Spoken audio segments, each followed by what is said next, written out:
سامنے سے آنے والا شخص کافی خوش شکل تھا۔ یہی کوئی 20-22 سال کا نوجوان تھا۔ مجھے دیکھ کے بار بار مسکرا رہا تھا۔ میں سمجھی شاید اس لڑکے سے میرا رشتہ طے ہوا ہے، لیکن اگر میرا رشتہ اس کے ساتھ ہوا ہوتا تو اماں مجھ سے پردہ کرواتی، یوں وہ سامنے دسترخوان پہ بیٹھ کے کھانا نہ کھا رہا ہوتا۔ میں نے نظریں جھکا لیں۔ اگر وہ شخص میرا ہونے والا دلہا تھا تو کافی سمارٹ تھا، اور مجھے کچھ اچھا بھی لگا تھا۔ میرے دل میں اب رشتہ ہو جانے کا غم و غصہ کچھ کم ہونے لگا تھا، کیونکہ وہ نوجوان مجھے اچھا لگا تھا۔ وہ عورت مجھ سے سوال جواب کرنے لگی، پھر کہنے لگی کہ فیصلہ تو ہو چکا ہے، اس لیے میں آپ کی بیٹی کے لیے کچھ سامان لائی تھی۔ اس عورت کے پہننے اوڑھنے سے لگ رہا تھا جیسے بہت امیر ہے۔ حیرت مجھے اس وقت ہوئی جب اس نے اسی نوجوان سے کہا کہ عمیر، جاؤ باہر جا کر ڈرائیور کو بولو کہ مٹھائی اور پھلوں کے ٹوکرے اندر لے آئے۔ ڈرائیور کی بات سن کر میرا شک یقین میں بدل گیا۔ یقیناً وہ لوگ بہت امیر تھے، تو کیا میں ایک امیر گھر کی بہو بننے والی تھی؟ وہ لڑکا فوراً سے دسترخوان سے اٹھا اور باہر چلا گیا۔ کچھ ہی دیر میں ڈرائیور نے پھلوں کے اور مٹھائی کے ٹوکرے صحن میں رکھ دیے، ساتھ میں شاپنگ بیگ بھی تھے۔ وہ عورت کہنے لگی، اس میں آپ کی بیٹی کے لیے کپڑے ہیں، لیکن دیکھیں ابھی کسی چیز کو ہاتھ مت لگائیے گا، اس کے سارے کپڑے ایسے ہی رکھ دیجیے گا، اسے کھولیے گا مت ورنہ بدشگنی ہو جائے گی۔ پھل اور مٹھائی آپ کے پاس ہے، بانٹ دیجیے گا۔ میری والدہ کہنے لگی، جی ٹھیک ہے۔ میری والدہ کے چہرے پر ذرا خوشی نہ تھی، بس وہ ذرا سا مسکرائی تھی، مگر آنکھیں ویران سی تھی۔ اگر میری شادی سامنے بیٹھے ہوئے لڑکے سے ہو رہی تھی اور وہ امیر بھی تھا تو میری ماں کو تو خوش ہونا چاہیے کہ میں ایک اچھے گھر میں جا رہی ہوں جہاں میں عیش کروں گی، لیکن میری ماں کے چہرے پر پریشانی سی چھائی ہوئی تھی۔ بہرحال وہ لوگ جا چکے تھے۔ میں نے جلدی سے شاپنگ بیگز دیکھے تو اماں نے مجھے بری طرح سے ڈانٹ دیا۔ کہنے لگی، کوئی ضرورت نہیں ہے کچھ دیکھنے کی، تم نے سنا نہیں ان لوگوں نے کیا کہا؟ میں نے کہا، اماں آپ بھی ان باتوں کو مانتی ہیں؟ یہ بدشگنی یہ سب کچھ نہیں ہوتا۔ کہنے لگی، پھر بھی تم کسی چیز کو ہاتھ نہیں لگاؤ گی۔ اماں نے سارے شاپنگ بیگ پکڑے اور اپنے کمرے میں لے گئی۔ الماری میں رکھ کے الماری لاک کر کے چابی اپنے پاس رکھ لی تاکہ میں سامان نہ دیکھ سکوں۔ میں نے کہا، اماں یہ جو نوجوان تھا کیا یہ وہی ہے جس کے ساتھ میری شادی ہو رہی ہے؟ میں نے اپنے دل میں آنے والے سوال کو اپنی ماں کے سامنے رکھا تو میری ماں نے مجھے غصے سے دیکھا۔ کہنے لگی، میں تمہیں کچھ نہیں بتاؤں گی، بار بار جان بوجھ کے سوال پوچھتی ہو کہ شاید میں کمزور پڑ جاؤں اور تجھے وقت سے پہلے بتا دوں۔ تو بے فکر رہ، میں تجھے کبھی نہیں بتاؤں گی۔ پھر یہ نوجوان میرا منگیتر ہے تو یہ تو کافی خوش شکل ہے، یہ لوگ تو بہت امیر ہیں، اماں ان کے پاس تو گاڑی بھی ہے، تجھے تو خوش ہونا چاہیے، تیرے منہ پہ 12 کیوں بج رہے ہیں؟ میں نے اماں کو چھیڑنا چاہا تاکہ وہ کچھ مسکرائے۔ کہنے لگی، جس دن تم پر حقیقت کھلے گی تو تمہارے قدموں کے نیچے سے زمین نکل جائے گی۔ پتہ نہیں اماں مجھے کیوں ڈرا رہی تھی، لیکن سچ پوچھیں تو مجھے وہ نوجوان بہت اچھا لگا تھا۔ خوش شکل بھی تھا، امیر بھی تھا، کپڑے بھی اچھے پہن رکھے تھے، اور وہ عورت میری ساس تھی تو تب بھی ٹھیک تھی، امیر تھی۔ پتہ نہیں اماں کو کس چیز کا غم تھا۔ پتہ نہیں کیوں میری آنکھوں میں اس نوجوان کے خواب پنپنے لگے۔ میں بہت خوش تھی، لیکن اصل حقیقت مجھے معلوم ہی نہیں تھی کہ میرے ساتھ ہونے کیا والا ہے۔ میری خوشی عارضی ہے۔ وقت جیسے جیسے آگے بڑھ رہا تھا، میری آنکھوں میں اس نوجوان سے شادی کے حوالے سے بہت سے خواب سج گئے تھے۔ میں رات کو جب چھت پہ گئی تو میں نے فضل بخش کو بہت اداس دیکھا۔ پہلے سے بہت کمزور لگ رہا تھا، آنکھوں کے نیچے گہرے ہلکے تھے۔ میں نے کہا، تمہیں کیا ہوا؟ میرے لیے فضل بخش بس ایک دوست جیسا تھا جس سے میں اپنے دل کی ہر بات کر لیتی تھی۔ پڑھائی میں بھی وہ میری مدد کر دیتا تھا۔ بہت اداس تھا، شاید میری شادی کی وجہ سے اداس ہو گیا تھا۔ میں نے کہا، تم اداس نہ ہو، میں اب اپنی شادی کے لیے بہت خوش ہوں۔ کہنے لگا، کیا واقعی تم بہت خوش ہو مریم؟ میں نے کہا، ہاں میں بہت خوش ہوں۔ تمہیں پتہ ہے میرا منگیتر بڑا خوبصورت ہے، اور اس کا بڑا سا بنگلہ ہے، بڑی سی گاڑی ہے، وہ میرے لیے بہت سارا سامان لے کے آئے ہیں۔ میری بات سن کر، میرے چہرے کی خوشی دیکھ کر اس نے ایک گہری سانس لی۔ کہنے لگا، تم خوش رہو، خدا کرے تم خوش ہی رہو۔ پھر مجھے اپنے ہاتھ سے ایک انگوٹھی اتار کے دی، کہنے لگا یہ پہن لو، میری طرف سے تمہارے لیے یہ آخری تحفہ ہے، اسے سنبھال کے رکھنا مریم۔ میں نے وہ انگوٹھی پہن لی۔ میں نے کہا میں اسے کبھی نہیں اتاروں گی۔ وہ ذرا سا مسکرایا، کہنے لگا اس انگوٹھی میں جڑے پتھر پہ فے اور میم لکھا ہے، جس دن ٹوٹ جائے سمجھ لینا کہ میں۔ یہ کہہ کر وہ چھت سے نیچے اتر گیا۔ اس کا لہجہ بھیگا ہوا تھا، آنکھوں میں آنسو تھے، مجھے دکھ بھی ہو رہا تھا۔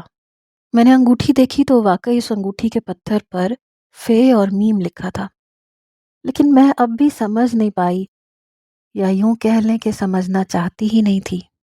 میں ان دنوں ہوا میں اڑ رہی تھی، بہت خوش تھی۔ مجھے لگا شاید میری اماں میری شادی کی وجہ سے مجھ سے ایسا رویہ رکھ رہی ہیں کہ کم عمری میں شادی کرنا کوئی زیادہ اچھی بات نہیں ہوتی۔ میری ماں اس بات کے خلاف تھی، لیکن پتہ نہیں، کوئی کچھ بھی نہیں کہہ رہا تھا، ابا بھی کچھ نہیں کہہ پائے۔ بہرحال وہ دن بھی آن پہنچا جس دن شادی تھی۔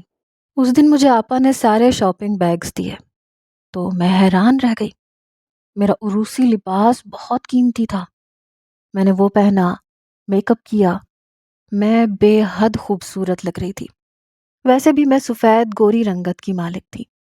سرخ عروسی جوڑے میں میرا رنگ روپ نکھر کے سامنے آیا تھا۔ میری اماں مجھے تیار بھی کر رہی تھیں، لیکن میری ماں کا رنگ تو لٹھے کی طرح سفید ہو چکا تھا۔ میں دلہن بنی بیٹھی تھی کہ ابھی بارات آئے گی، میرا نکاح ہوگا، میں رخصت ہو کر اپنے شوہر کے بڑے سے گھر میں چلی جاؤں گی، وہ میرے نخرے اٹھایا کرے گا کیونکہ میں بہت خوبصورت تھی۔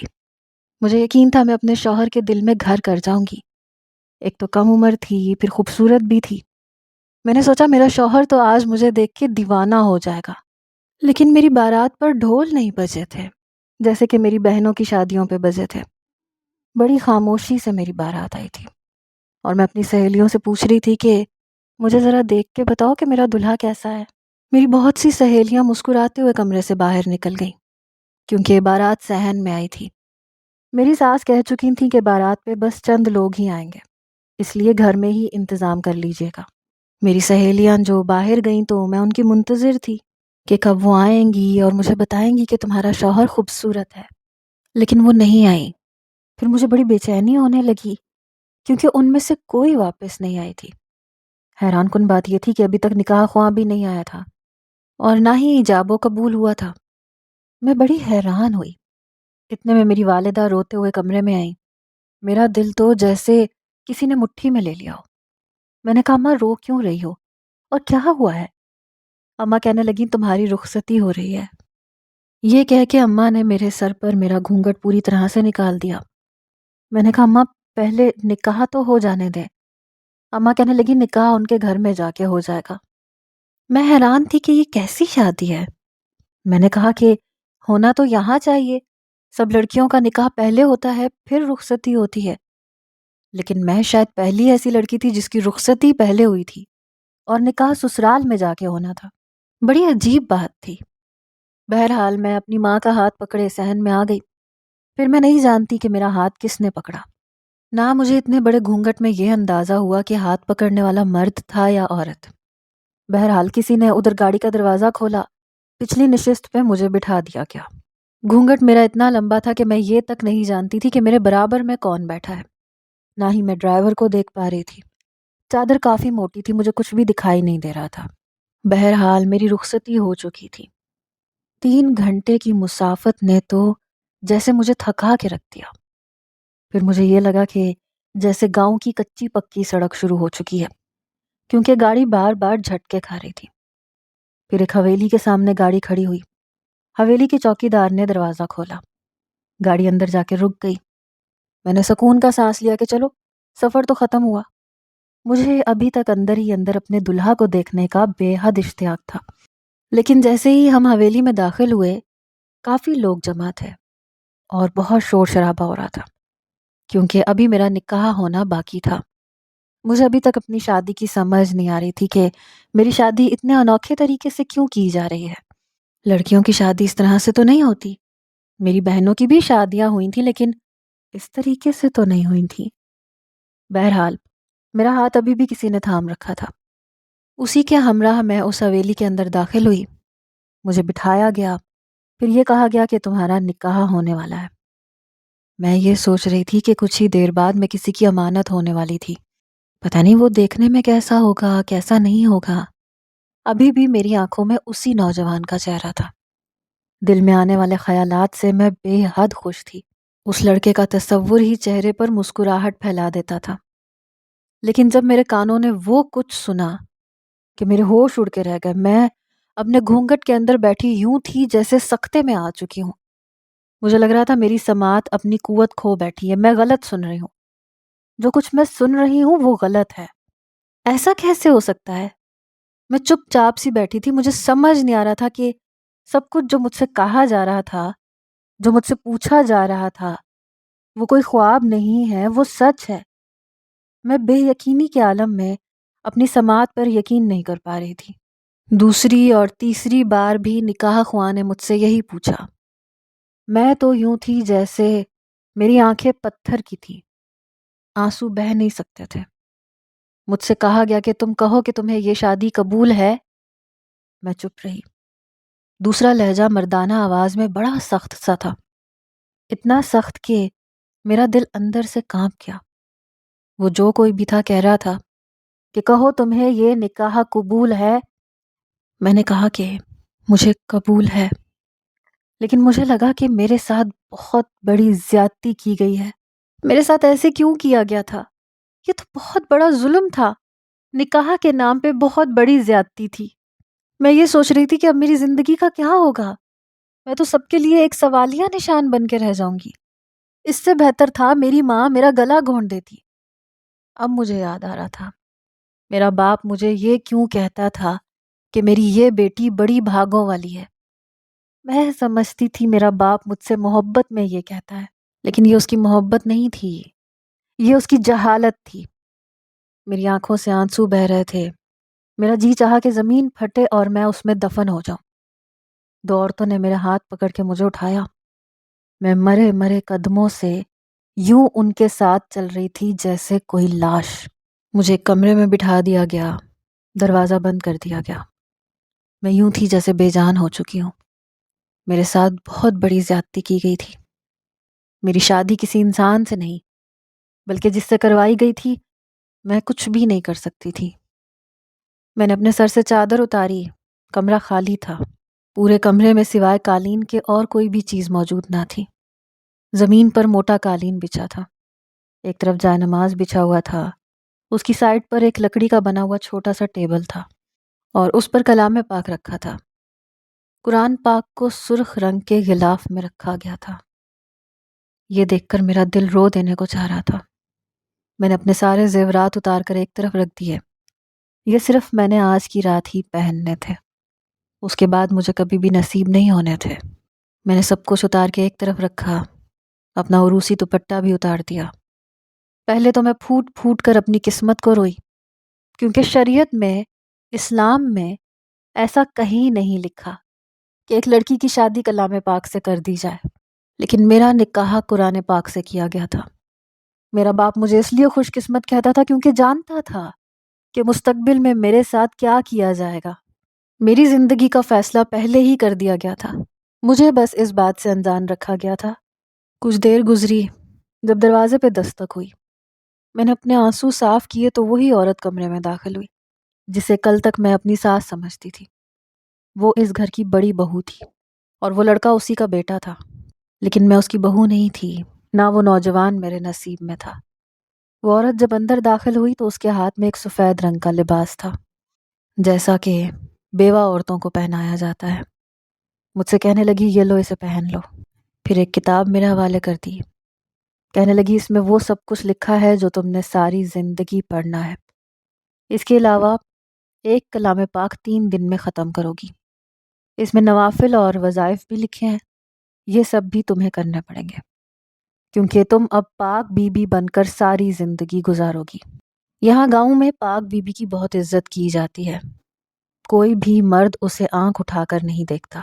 وہ نیک ہوتی ہے اور تم خوش نصیب ہو کہ تمہیں اس کام کے لیے چنا گیا ہے. میں نے کہا ہمارے اسلام میں ایسا کچھ نہیں ہے. ایسا نہیں ہوتا ہے، ایسا کہیں نہیں لکھا، یہ ظلم ہے۔ میں نے ہلکا سا احتجاج کیا تو اس نے میرے منہ پہ ہاتھ رکھ دیا، کہنے لگی یہیں چپ ہو جاؤ، تمہاری آواز اگر اس کمرے سے باہر گئی اور کسی نے تمہاری یہ بات سن لی تو تمہیں نہیں پتا کہ تمہارے ساتھ کیا کیا جائے گا۔ تم یہاں کے مردوں سے واقف نہیں ہو، یہاں کے ریت رواجوں کی خاطر لڑکیوں کو بلی کا بکرا بنایا جاتا ہے اور قربان کر دیا جاتا ہے۔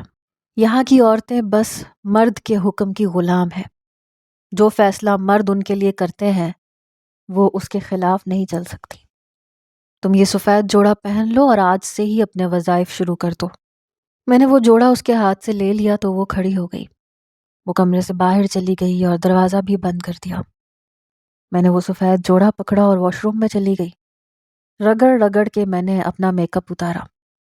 مجھے تو لگا تھا کہ میری شادی ہوگی تو میرا شوہر میری تعریف کرے گا، لیکن میری قسمت میں تو شوہر نام کی کوئی چیز نہیں، کیونکہ میں پاک بی بی تھی اور یہ فیصلہ میری پیدائش پر ہی ہو چکا تھا کہ میری زندگی میں کوئی بھی مرد نہیں آئے گا۔ میں جب باہر آئی تو جائے نماز بچھایا، نفل ادا کیے، پھوٹ پھوٹ کے رونے لگی، اپنے اللہ سے یہ کہنے لگی کہ جب تیری شریعت میں ایسی کوئی چیز نہیں لکھی تو یہ لوگ کیوں ثواب کی نیت سے یہ سب کچھ کرتے ہیں، حالانکہ ان چیزوں کی کوئی حقیقت نہیں ہے۔ میں ایک انسان ہوں اور اپنے اندر فطری طور پر ہر خواہش رکھتی ہوں جو ایک عورت کے اندر ہوتی ہے، اپنے شوہر کی، اپنے بچوں کی، اپنے ایک گھر کی۔ کاش میری شادی کسی انسان سے کی جاتی، بے شک وہ زیادہ امیر نہ ہوتا، لیکن میری زندگی ویسی ہوتی جیسی باقی عورتوں کی ہوتی ہے۔ لیکن میرا نکاح زبردستی کلام پاک سے کر کے مجھے پاک بی بی کا درجہ دے دیا گیا۔ 16 سال کی عمر میں میری زندگی کو ایک کمرے کا قیدی بنا دیا گیا۔ بہرحال میں خاموش رہی، کسی سے کچھ کہہ بھی نہیں سکتی تھی۔ میں نے کلام پاک کھولا تو اس کی تلاوت کرتے ہوئے میرے آنسو کلام پاک پہ گر رہے تھے، جس کی کسی آیت میں یہ نہیں لکھا تھا کہ کسی لڑکی کی شادی کلام پاک سے ہو سکتی ہے۔ وہ ایک اللہ کی کتاب تھی جو ہدایت کے لیے اتاری گئی تھی، جس میں زندگی کے گزارنے کے بارے میں لکھا گیا تھا۔ یہ بتایا گیا تھا کہ مسلمانوں کو زندگی کیسے گزارنی چاہیے، کیسے احکام کی پابندی کرنی چاہیے۔ کہیں یہ نہیں لکھا تھا کہ کلام پاک کے ساتھ لڑکی کی شادی کر دو اور اسے ایک کمرے میں بند کر دو، اس کی ساری زندگی اس میں وقف کر دو۔ کتنا بڑا ظلم تھا، کتنی بڑی زیادتی تھی جو دین اور اسلام کے نام پر کی جا رہی تھی، اور کوئی پوچھنے والا تک نہیں تھا۔ مجھے نہ نماز پہ اعتراض تھا، نہ کلام پاک کی تلاوت پر، کیونکہ میں مسلمان تھی۔ ان باتوں سے انکار کیوں کرتی؟ مجھے اپنے رب سے کوئی شکوہ نہیں تھا، کیونکہ میرے رب نے ایسا کوئی حکم دیا ہی نہیں تھا۔ بہرحال میں یہ سب کرنے پر مجبور تھی۔ میں کلام پاک پڑھتی تو روتی رہتی، نماز پڑھتی تو روتی رہتی۔ 3 دن میں نے ایک کلام پاک ختم کر لیا۔ وہ عورت میرے پاس کھانا لے کے آتی تھی، مجھ سے پوچھتی تھی کہ کیا میں نے وظائف کر لیے۔ میں بالکل سادہ رہتی تھی، میرے کمرے میں کوئی شیشہ نہیں لگا ہوا تھا کہ میں اپنا چہرہ بھی دیکھ سکوں۔ مسلسل 3 سال میرے یوں ہی گزر گئے۔ میں ایک کمرے میں بند تھی، کبھی کمرے سے باہر جھانک کر نہیں دیکھا تھا، نہ مجھے اس چیز کی کوئی اجازت تھی۔ میرے کھانے پینے کا بہت خیال رکھا جاتا تھا، باقی کا سارا وقت میرا یا تو عبادت میں گزرتا تھا یا کچھ دیر کے لیے میں آرام کر لیتی تھی۔ لیکن یہ بھی کیا کوئی زندگی تھی؟ میں نے سارے زیورات اسی رات اتار دیے تھے سوائے ایک انگوٹھی کے، اور وہ تھی فضل بخش کی پہنائی ہوئی انگوٹھی۔ وہ میں نہیں اتار سکی۔ رات کو سوتے وقت جب میری نظر اس انگوٹھی پہ پڑتی تھی تو فضل بخش کی شرارتیں اور باتیں یاد آنے لگتی تھیں۔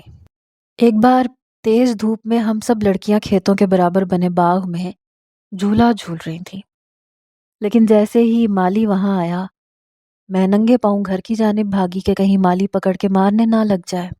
سب لڑکیاں اپنے گھروں کو جا چکی تھیں، لیکن مجھے ننگے پاؤں چلنے کی عادت نہ تھی۔ سرخ اینٹوں پر جب میں پاؤں رکھتی تو تپتی اینٹیں میرے پیروں کو جھلسانے لگتی تھیں، میں رونے لگتی۔ اسی وقت مجھے فضل بخش نظر آیا جو شاید اپنے باپ کے ساتھ کھیتوں میں کام کر رہا تھا۔ مجھے روتا دیکھ کے میرے پاس آ گیا، کہنے لگا مریم کیا ہوا، کیوں رو رہی ہو؟ میں نے روتے روتے اپنے پاؤں کی طرف دیکھا۔ اس نے مجھے ننگے پاؤں دیکھا تو اپنے پاؤں میں پہنی چپل مجھے دے دی۔ کہنے لگا مریم یہ پہن لو، چلو میں تمہیں گھر چھوڑ دوں۔ میں نے کہا تم ننگے پاؤں کیسے جاؤ گے؟ کہنے لگا مجھے کچھ نہیں ہوتا، مرد سہ لیتا ہے، چلو مریم اب۔ وہ مجھے گھر تک چھوڑ کے واپس چلا گیا۔ وہ ایسے ہی تھا، مجھے تکلیف میں نہیں دیکھ سکتا تھا۔ پتہ نہیں کیوں وہ مجھے بڑی شدت سے یاد آنے لگا۔ میں نے اپنے ذہن سے اسے جھٹکا کیونکہ میں پاک بی بی بن چکی تھی۔ میرے لیے کسی مرد کو سوچنا بھی گناہ تھا۔ 3 سال ایسے ہی گزارنے کے بعد میرے کمرے کی ایک کھڑکی کو کھول دیا گیا جو بیرونی جانب تھی، اور مجھ سے کہا گیا کہ میں سفید چادر کا گھونگھٹ نکال لوں۔ آنے والی خواتین ہوتی تھیں جو میری کھڑکی کے بیرونی جانب جا کر بیٹھی ہوتی تھیں۔ وہ اپنے مسئلے مسائل مجھ سے بیان کرتی، کہتی کہ پاک بی بی ہمارے لیے دعا کر دو، تم دعا کرو گی تو ہمارے مسائل حل ہو جائیں گے۔ مجھے ان کی باتیں سن کے حیرت ہوتی تھی۔ میں بھی انہی کی طرح انسان تھی، میں بھی اللہ سے ہی مانگتی تھی۔ پھر وہ لوگ مجھ سے ایسی امیدیں کیوں وابستہ رکھ رہے تھے جن پر میرا کوئی اختیار نہیں تھا؟ میں تو خود انہی کی طرح ایک ضرورت مند لڑکی تھی، لیکن مجھے یہ کہا گیا کہ میں کسی کو بھی یہ نہ کہوں کہ میں انسان ہوں اور میرے اختیار میں کچھ نہیں ہے۔ مجھے سب سے یہ کہنا تھا کہ تمہارا مسئلہ حل ہو جائے گا۔ لیکن میں اتنا بڑا جھوٹ کیوں بولتی؟ مجھے کیا پتا تھا کہ میری دعا سے اس کا مسئلہ حل ہوگا یا نہیں ہوگا؟ یہ سب اللہ کے اختیار میں ہے۔ میں سب کی سنتی رہتی اور یہی کہتی کہ اللہ سب سے بڑا کارساز ہے، تمہارے مسائل کا حل اللہ کے پاس ہے، تم نماز ادا کیا کرو، نماز میں دعا کیا کرو، اللہ تمہارے مسائل کو حل کرے گا۔ وقت وہیں گزرنے لگا۔ میں 22 سال کی ہو چکی تھی۔ میرے پاس عورتوں کے بعد مردوں کی بھی قطاریں لگنے لگیں۔ میں سفید گھونگھٹ اوڑھے ان کے مسائل سنتی رہتی اور ان سے بار بار یہی کہتی رہتی کہ آپ اللہ سے دعا کیا کریں۔ لیکن ایک بار ایک شخص کی آواز مجھے سنائی دی۔ اس نے میرے دل کو دھڑکا کے رکھ دیا۔ یوں تو میرے پاس زیادہ تر آنے والی عورتیں ہوتی تھیں جو کہ زیادہ تر بے اولاد ہوتی تھیں، اور وہ یہی کہتی تھیں کہ ہمارے لیے دعا کر دو کہ اللہ ہمیں اولاد دے دے۔ کسی کا شوہر نشے کا عادی ہوتا تھا تو وہ بھی مجھے یہی کہتے کہ میرے شوہر کو راہ راست پر لانے کے لیے دعا کر دے۔ جب میں کہتی کہ اللہ سے مانگو تو کہتی تھی کہ وہ تو ہم مانگتے ہیں، لیکن ہماری دعاؤں میں وہ اثر کہاں جو آپ کی دعا میں ہے۔ آپ تو نیک بی بی ہیں، آپ کو تو کسی مرد نے چھوا تک نہیں ہے، ہاتھ نہیں لگایا، کبھی دیکھا نہیں ہے، آپ ہر وقت پاکی کی حالت میں رہتی ہیں۔ اللہ آپ سے زیادہ قریب ہے۔ ہم تو گھر کے جمیلوں میں پھنس چکے ہیں، اللہ نے تو آپ کو خاص چنا ہے۔ اب میں انہیں کیا بتاتی کہ اللہ نے ایسا کچھ نہیں کہا، یہ اس کے بندوں نے فرسودہ سی رسمیں بنا رکھی ہیں۔ کئی مرد حضرات بھی میرے پاس آتے تھے، کسی کا کاروبار نہیں چلتا تھا، کسی کی فصلیں تباہ ہو جاتی تھیں۔ سب کو لگتا تھا کہ میں دعا کروں گی تو وہ لوگ پیسے میں کھیلنے لگیں گے، ان کے مسائل حل ہو جائیں گے۔ لیکن میں نے کبھی کسی سے یہ نہیں کہا تھا کہ میری دعاؤں سے سب کے مسائل حل ہوں گے۔ میں ہر ایک سے یہی کہتی تھی کہ اللہ سے مانگو، کیونکہ کرنے والی ذات وہ ہے۔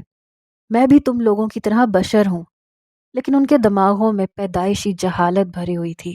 ایسی جہالت کو میں اکیلے کیسے نکال سکتی تھی؟ بہرحال ایک بار ایک نوجوان آیا جس نے میری زندگی کو مزید مشکل میں ڈال دیا۔ کہنے لگا میں نے بچپن سے ایک لڑکی سے محبت کی تھی، اس سے عشق کیا تھا، اسے ٹوٹ کے چاہا تھا، لیکن وہ فرسودہ رسموں کی نظر ہو گئی اور میری زندگی اس کی محبت میں برباد ہو گئی۔ میں جوان ہوں، میری عمر 23 سال ہے، لیکن میں اس کی محبت میں اس قدر آگے بڑھ چکا ہوں کہ درباروں پہ جا کے بیٹھنے لگا ہوں۔ میں نے دنیا کو چھوڑ دیا ہے، ٹھوکر مار دیا ہے اس کی خاطر۔ میں نے کہا کون ہے وہ لڑکی؟ کہنے لگا پتہ نہیں۔ مجھے اس نوجوان کی بات سن کر بڑا دکھ ہوا۔ کہنے لگا تم نہیں جانتی مریم، کیا ابھی بھی بے خبر ہو؟ کئی سال بعد میں نے کسی کی زبان پر اپنا نام سنا تھا، ورنہ ہر کوئی مجھے پاک بی بی کے نام سے پکارتا تھا۔ مجھے لگتا تھا شاید یہی میرا نام ہے۔ اس نوجوان کے نم لہجے سے اپنا نام سن کر میں نے برجستہ اپنا گھونگھٹ اوپر کیا اس کا چہرہ دیکھ کر میں اپنے ہوش کھو بیٹھی، کیونکہ وہ فضل بخش تھا۔ میں سوچ بھی نہیں سکتی تھی کہ وہ مجھ سے محبت کرتا تھا، اور اتنی محبت کرتا تھا کہ میری خاطر اس نے سب کچھ چھوڑ دیا، درباروں پہ جا کے بیٹھنے لگا۔ ہماری نظروں کا تصادم ہوا تو جیسے لگا کہ میں پتھر کی ہو چکی۔ وہ مجھے بنا آنکھ جھپکائے دیکھ رہا تھا، اور میں اسے۔ نہ میں قصوروار تھی اور نہ وہ۔ کہنے لگا، میں جس چیز کا سوالی بن کے آیا تھا، آج اس سے دامن بھر کر واپس جا رہا ہوں۔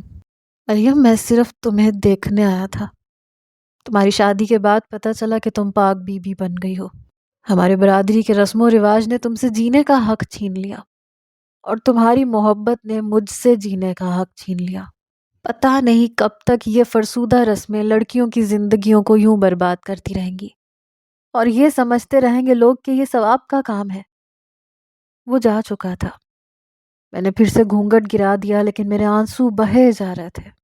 میں نہیں جانتی اس کے بعد میرے پاس کون آیا، کون نہیں، کس نے کیا سوال کیا، اپنا کون سا دکھ سنایا۔ میرے کانوں میں ابھی صرف فضل بخش کے جملے گونج رہے تھے۔ ایک بار وہ پھر آیا تو پھر میرا ضبط جواب دے گیا۔ میں نے کہا، فضل بخش، مجھے یہاں سے لے جاؤ۔ میں خود کو تمہارے خیالات سے آزاد نہیں کر پائی ابھی تک۔ میں ابھی تک یہ نہیں سمجھ پائی کہ تم مجھے کیوں یاد آتے ہو، لیکن اب میں سمجھ گئی ہوں۔ مجھے نہیں جینی یہ زندگی، مجھے عام عورتوں والی زندگی جینی ہے۔ کیا تم مجھے یہاں سے نکال لو گے؟ میں بھی صبح کا سورج چڑھتے دیکھنا چاہتی ہوں۔ میں سسکیوں سے رو رہی تھی، اور آنسو اس کی آنکھوں میں بھی تھے۔ کہنے لگا، ہاں میں تمہیں یہاں سے لے کے جاؤں گا، یہاں سے بہت دور مریم۔ میں تمہارے لیے کچھ بھی کر سکتا ہوں۔ اس کے بعد وہ نہیں آیا۔ میں مایوس ہو گئی۔ ایک بار وہی عورت میرے کمرے میں آئی، کہنے لگی، پاک بی بی آپ تیار ہو جائیں، ہمیں بابا جی کے دربار پر حاضری دینے جانا ہے۔ میں نے برقع پہن لیا، لیکن جب گاڑی میں بیٹھی تو ڈرائیور پر نظر پڑتے ہی میرے ہوش اڑے تھے، کیونکہ وہ ڈرائیور کوئی اور نہیں بلکہ